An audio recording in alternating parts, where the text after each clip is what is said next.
basically we have invited all the way from Dubai. She's Zing He.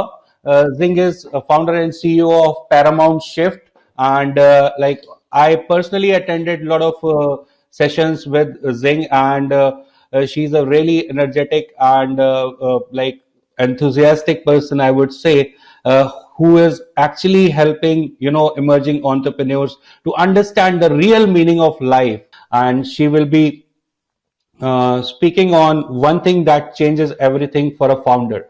So, whosoever is the founder, those who are listening out here, they need to be very careful that what are the inputs has been given by Zing. So what you said about this, the one thing that can change everything, it's not only for the entrepreneurs, the founders, and the CEOs, right?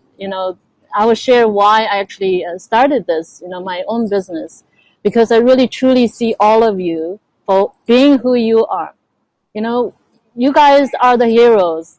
Seriously, whoever is really starting to taking this as a responsibility, because for the entrepreneurs, what I discovered when I shifted and I started my own company, I discovered it's not the politicians or other people saving the world. It's actually the entrepreneurs.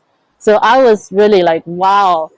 And I wanted to be one of them because for the longest time, I had been asking myself the question, what makes the difference and how do I best serve humanity? What makes the difference? There's a question when asked, right? So that led me to where I am today, right? So what I really want is find out that shortest route.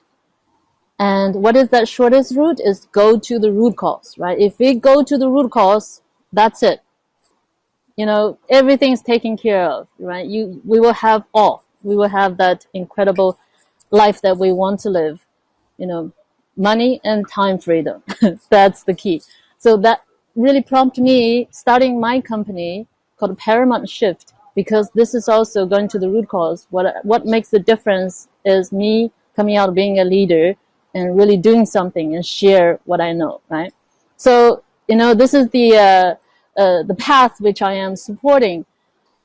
I want exponential growth, right? This three-step system, which I will be sharing with you, will really support this exponential growth where you just jump, you fly, you leap, you don't just crawl or walk, right? So this is the part, this is like literally my life, which I'll share a little bit about that with you in a bit. So this is the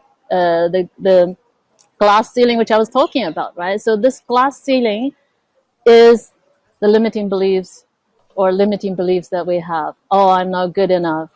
I don't deserve. You know what? I was deeply entrenched in this. Why? Look at this. This is me.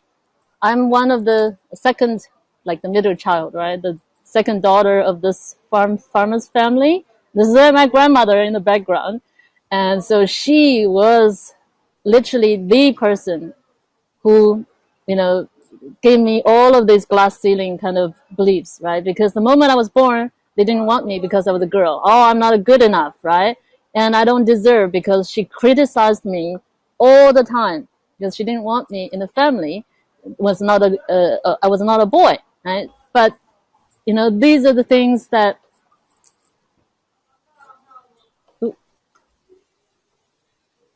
the glass ceiling is kind of like the weeds. If we're talking about our life as a garden, right? We have this garden life and we have weeds in there. So the weeds are this, right? I'm not good enough. I don't deserve, or I need to please people, right? And then, this is the glass ceiling, right? So,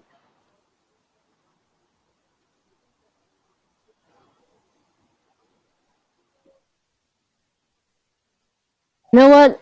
If we imagine, because I'm going to use some analogies to help you understand first before I share, right? So this will make the most difference. If you can imagine, right, this is the garden, right, filled with weeds. This is one scenario, right? Most people are actually doing this in the world. And then, they have some dreams and desires that they want to sow in, grow something, right? So this is what they're sowing. And then sow the seeds, right? And then, what happened? If you sow the seeds in the garden like that, filled with weeds, of course, this is, your result, right? The result is like, it's just a failure. You will get really little, poor harvest. But if we take the right steps. Let's see another scenario. Okay, so now what happens, right? In a garden filled with weeds, what we're going to do is dig out the roots of the weeds, not only cutting them down from the ground above. Okay, just not only just cutting the leaves. We're going to dig out the roots. So we're going to, do it once for all, right? So then we prepare the soil, right? So, and then you sow the seeds and ensure there's a bountiful harvest, right? So this is a recipe for success, right? So this is something that we will be doing.